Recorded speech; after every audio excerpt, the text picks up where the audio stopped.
आज हम पढ़ेंगे क्लास 7 की केमिस्ट्री फॉर ओलंपियाड पर्पस, जिसमें हम एक चैप्टर उठाएंगे और उसके रिगार्डिंग हम कुछ क्वेश्चन सॉल्व करेंगे और उसी से रिलेटेड हम थ्योरी पढ़ेंगे। आज का चैप्टर रहेगा chapter 2 exploring substances acidic, basic and neutral. So what is matter? Matter is anything which occupy space and have mass. जो भी चीज़ हमें दिख रही है जो अपना एक स्थान ग्रहण करती है, एक स्पेस लेती है, एक वॉल्यूम लेती है और साथ में उसमें मास होता है, उसको हम मैटर बोलेंगे। मैटर की जो सबसे स्मॉलेस्ट यूनिट होगी उसको हम कहेंगे एटम। लेकिन इसमें कोई भी मैटर हो सकता है, इधर लिविंग और नॉन लिविंग। अगर हम बायोलॉजी के टर्म्स में कहें कि smallest unit of living matter या लिविंग बीइंग, वहाँ आ जाएगा सेल, उसको हम सेल कहते हैं। और कोई भी मैटर, चाहे ये टेबल हो, चाहे हम आप कोई भी हो, उसका सबसे स्मॉलेस्ट यूनिट होगा एटम। एटम वो यूनिट है जो एग्जिस्ट करती है अकेले, जिसको हम कह सकते हैं कि एग्जिस्ट करेगी। ऑलवेज एटम अकेले एग्जिस्ट नहीं करता, कई बार दो एटम या उससे ज़्यादा एटम नेचुरली एग्जिस्ट करेंगे, लेकिन स्मॉलेस्ट यूनिट जो एग्जिस्ट कर सकती है दैट इज़ द एटम। आगे अब हम देखते हैं स्ट्रक्चर ऑफ एटम। एटम का स्ट्रक्चर, एटम के स्ट्रक्चर में जो मास देता है किसी भी एटम को वो होता है न्यूक्लियस। न्यूक्लियस में मेजर चीज़ें रहती हैं, प्रोटॉन और न्यूट्रॉन दोनों हमें मिलेगा न्यूक्लियस में। और इलेक्ट्रॉन जो कि हमारे आउटर शेल्स में रहेंगे वो हमारे बाहर मिलेंगे।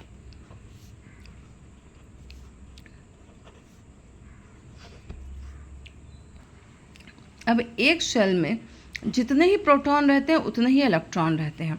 न्यूट्रॉन भी ऑलमोस्ट उतने ही रहते हैं, पर कम ज़्यादा भी हो सकते हैं। इसलिए जो हमें मास मिलेगा किसी भी एटम का वो प्रोटॉन और न्यूट्रॉन से मिलेगा। प्रोटॉन क्या है, न्यूट्रॉन क्या है, इलेक्ट्रॉन क्या है, इसके बारे में अलग से पढ़ना पड़ेगा। मोटा मोटी एक क्लास 7 के लेवल हम ये समझ सकते हैं, इलेक्ट्रॉन वो है जिसमें नेगेटिवली चार्ज होगा, प्रोटॉन वो जो पॉजिटिवली चार्ज होगा, और न्यूट्रॉन वो जिसमें कोई चार्ज नहीं होगा, जीरो चार्ज। इसीलिए वो न्यूट्रॉन है, क्योंकि ये न्यूट्रल है, न्यूट्रल चार्ज होगा न्यूट्रॉन में। जब हम एटम्स की स्टडी करते हैं वहाँ पीरियोडिक टेबल आता है। इसमें अर्थ में जो मिलते हैं मेटल्स, नॉन मेटल्स और मेटोलाइट। मेटोलाइट वो जिसकी बीच की कैरेक्टरिस्टिक रहती है मेटल्स और मेटोलाइट में। उसमें सारे एटम जो हमें नॉर्मली मिलते हैं, जितने भी एलिमेंट हमें मिल रहे हैं, उन सब का एक डिवीज़न और पीरियोडिकली ग्रुप में और पीरियड्स में उसको रखा गया है। हाइड्रोजन जिसमें हमें सिर्फ एक प्रोटॉन, जितना प्रोटॉन उतने इलेक्ट्रॉन, और एक ही इलेक्ट्रॉन मिलेगा। हीलियम जिसमें हमें 2 मिलेगा। Lithium 3, beryllium 4, boron 5, carbon 6, nitrogen 7, oxygen 8, fluorine 9, neon 10 and so on. इस तरीके से हमारे एलिमेंट्स रहेंगे। सारा पीरियोडिक टेबल के बारे में हम बाद में पढ़ेंगे। अब हमको जो सपोज़ हाइड्रोजन मिल रहा है, उसमें हमारा एक ही प्रोटॉन और एक ही इलेक्ट्रॉन है। तो हाइड्रोजन में हमारा एक अंदर प्रोटॉन है और साथ में एक न्यूट्रॉन भी हो सकता है, और एक हमारा बाहर इलेक्ट्रॉन है। तो ये अभी कहला रहा है हाइड्रोजन एटम। इन केस अगर हमारा ये इलेक्ट्रॉन किसी को दे दे, कोई कंडीशंस आती हैं कई जगह जहाँ पर ये दे देता है अपना इलेक्ट्रॉन, तो जब ये दे देगा तब ये देने वाला कौन देगा? जो धनी होगा। धनी मतलब हिंदी में धन, धन का ही मतलब होता प्लस। तो इसमें जो साइन आएगा वो H+ आएगा, और जब ये इलेक्ट्रॉन दे देता है तब इसे आयन कहते हैं, क्योंकि ये प्रोसेस होती है जब हम आयोनाइजेशन करते हैं। आयोनाइजेशन ऑफ वाटर किया आपने, वहाँ पर जब ये H+, एक वाटर जो है, वाटर को हम H2O कहते हैं, इसको अगर हम आयोनाइजेशन कराते हैं तो ये हो जाता है H+ और OH- 2 में होगा। यहाँ पर 2 हाइड्रोजन थे, यहाँ भी देखिए 1 और 1, 2 हाइड्रोजन, 1 ऑक्सीजन था तो 1 ऑक्सीजन। अब ये आयन फॉर्म में आ गया। अब ये क्यों प्लस है और ये क्यों माइनस है? क्योंकि हाइड्रोजन ने यहाँ पर अपना 1 इलेक्ट्रॉन दिया है और ऑक्सीजन जिसमें हमारे कितने होते हैं, 8 होता है, तो अंदर हमारे प्रोटॉन और न्यूट्रॉन तो हो गया।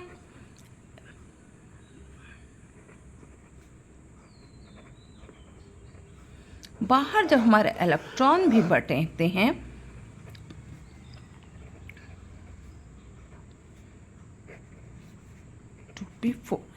मतलब कि अभी इसको अलग से बताते हैं इलेक्ट्रॉनिक कॉन्फ़िगरेशन कैसे होता है। या इसके पास 2 इलेक्ट्रॉन की कमी है तो ये हाइड्रोजन इलेक्ट्रॉन दे देगा और ये आकर ले लेगा।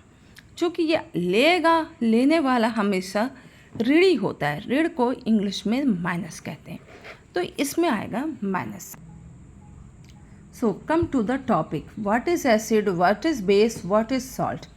तो जो कंपाउंड में, कोई भी कंपाउंड जब भी एक्वस सॉल्यूशन मतलब पानी में जाने में जो कंपाउंड H+ आयन देगा वो कहलाएगा एसिड, और जो कंपाउंड पानी में जाने में OH- आयन देगा उसे हम कहेंगे बेस।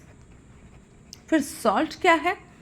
सॉल्ट है जब भी एसिड और बेस आपस में मिलेंगे तो वो एक दूसरे को, ये पॉजिटिव और नेगेटिव H+ OH- को न्यूट्रलाइज करते हुए आपस में पानी और जो भी सॉल्ट बनाएंगे वही कहलाएगा सॉल्ट।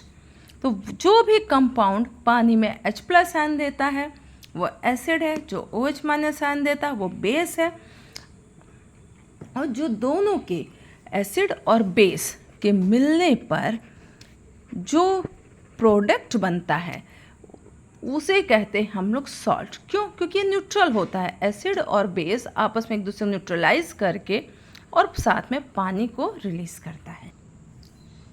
ये तो एसिड और बेस क्या होता है केमिकली हमने जाना। एसिड और बेस को हम फिजिकल प्रॉपर्टीज से कैसे समझेंगे? मोस्टली एसिड्स वो होते हैं जिनका टेस्ट जो होता है सोर टेस्ट देता है, बेस टेस्ट में बिटर देंगे। एसिड का टेक्सचर वाटरी होगा और बेस का स्लिपरी या सोपी होगा। जैसे कि साइट्रिक एसिड, जो नींबू हम जो टेस्ट करते हैं वो सोर टेस्ट होता है, दैट्स द एसिड। एप्पल में जो एसिड मिलता है वो है मैलिक एसिड, टोमेटो में जो मिलता है ऑक्सैलिक एसिड, आंट्स में जो मिलता है formic acid, and a big list. ज़्यादातर जो एसिड्स हम खाते हैं या फिर नेचर से मिलते हैं, प्लांट्स और एनिमल से मिलते हैं, वो वीक एसिड्स होते हैं और साथ में ऑर्गेनिक एसिड होते हैं। क्यों ऑर्गेनिक कहेंगे? क्योंकि वो मिल रहे हैं हमें प्लांट्स और एनिमल्स से मिल रहे हैं। और ज़्यादातर एसिड जो हमें अर्थ से, मिनरल से मिलते हैं, मैन मेड होते हैं, उनको हम क्या कहते हैं? इनऑर्गेनिक कहते हैं। और स्ट्रॉन्ग भी वही मिलते हैं सब, जैसे कि नाइट्रिक एसिड, जैसे कि हाइड्रोक्लोरिक एसिड। ऐसा नहीं है कि सिर्फ वही एसिड स्ट्रॉन्ग होंगे। हमारे स्टमक में जो एसिड रिलीज होता है गैस्ट्रिक एसिड, उसका भी pH 1.5 to 2 होता है, वो भी एक स्ट्रॉन्ग एसिड है। ऑर्गेनिक इनऑर्गेनिक क्लासिफिकेशन है इस बेसिस पे कि ऑर्गेनिक मिल रहा है हमें प्लांट्स एंड एनिमल्स से, और इनऑर्गेनिक हमें मिल रहे हैं मिनरल्स अर्थ के अंदर से या मैन मेड है। वीक और स्ट्रॉन्ग क्लासिफिकेशन है इस बेसिस पे उसका pH क्या है। वीक और स्ट्रॉन्ग है on the basis of pH। pH क्या होता है? Potential to H+, potential to H+ ion. हमने अभी पढ़ा एसिड वो हैं जो पानी पर H+ आयन देंगे, तो जो जितना ज़्यादा H+ आयन देगा वो उतना स्ट्रॉन्ग एसिड होगा। pH की स्केल शुरू होती है 0 से लेकर 7 और 7 टू लेकर 14। 7 के ऊपर जो भी है, अबव जो भी है, वो बेस होते हैं, और जो भी 7 के नीचे हैं वो एसिड होते हैं। जितना कम होगा, उल्टा चलेगा यहाँ पर। जैसे 1.5 या 2 है, उतना ही स्ट्रांग होगा। क्यों? क्योंकि उतना ही ज़्यादा H+ आयन देगा। जितना ज़्यादा होगा, यहाँ पर 7 के बाद वो OH- आयन देने लगेगा वाटर पे, तो बेस हो जाएगा। जितना यहाँ 6 होगा, 7 होगा, उतना वीक एसिड होगा। मतलब कि 7 से जब हम ऊपर जाएंगे तो स्ट्रांग होते जाएंगे एसिड, और 7 के जितने हम ऊपर हो जाते जाएंगे उतना बेस स्ट्रांग होता जाए। इस टॉपिक को सबने स्कूल में या कहीं और से पढ़ रखा है, ऐसा मान के हम ओलंपियाड क्वेश्चन शुरू करते हैं, या फिर इस टॉपिक को बाद में पढ़ा दिया जाएगा। फर्स्ट क्वेश्चन है, which of the following is try atomic.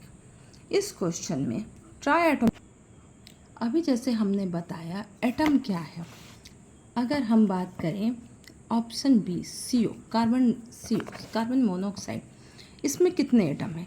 Carbon element का एक एटम और ऑक्सीजन का भी एक एटम, कितने हो गए? टोटल 2 हो गए। तो ये तो ट्राई एटॉमिक नहीं है। ट्राई शब्द का ही मतलब होता है 3, बाई या डाई का मतलब होता है 2, और मोनो का मतलब होता है 1।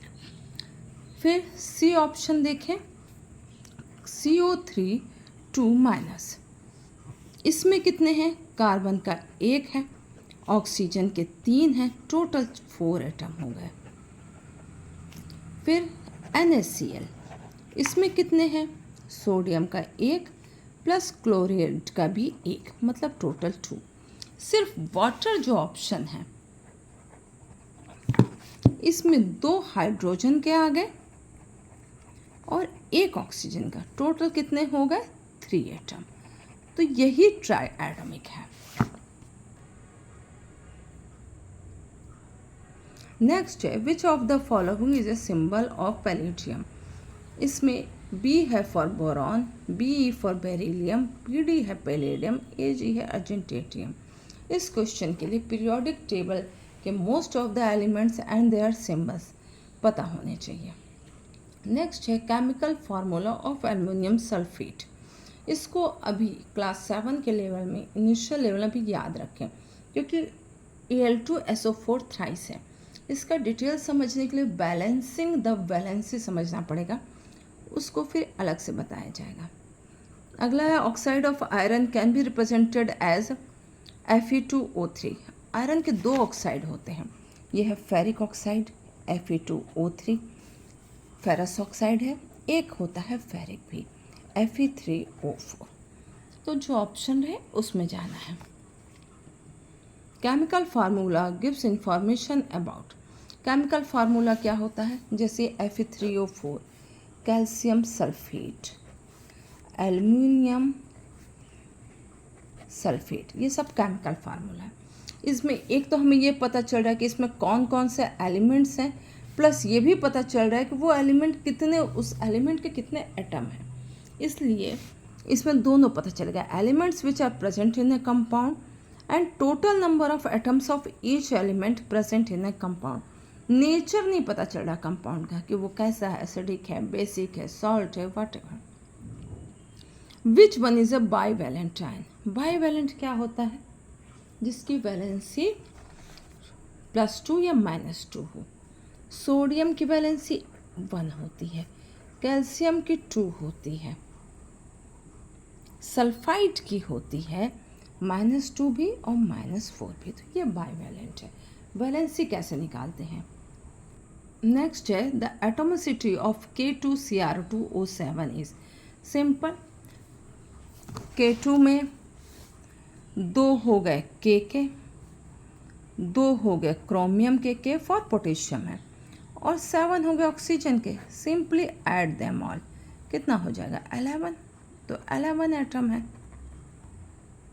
विच of the following ion is not divalent. Divalent मतलब जिसमें -2 या +2 का चार्ज हो। SO4 में भी है, Cu में भी है, SN14 में भी है, सिर्फ फास्फेट में 3 का चार्ज है, तो ये नहीं है। The ammonium ion is classified as which of the following. Ammonium में सिर्फ नाइट्रोजन तो है नहीं, सिर्फ हाइड्रोजन तो है नहीं, तो मोनो तो हो ही नहीं सकता। तो ये पॉलीएटॉमिक है, एक से ज़्यादा एटम मतलब पॉलीएटॉमिक। फिर जहाँ भी प्लस चार्ज है उसे हम कैटायन कहते हैं, और जहाँ भी नेगेटिव चार्ज को हम लोग होता है उसे कहते हैं एनायन। तो ये क्या है? कैटायन है।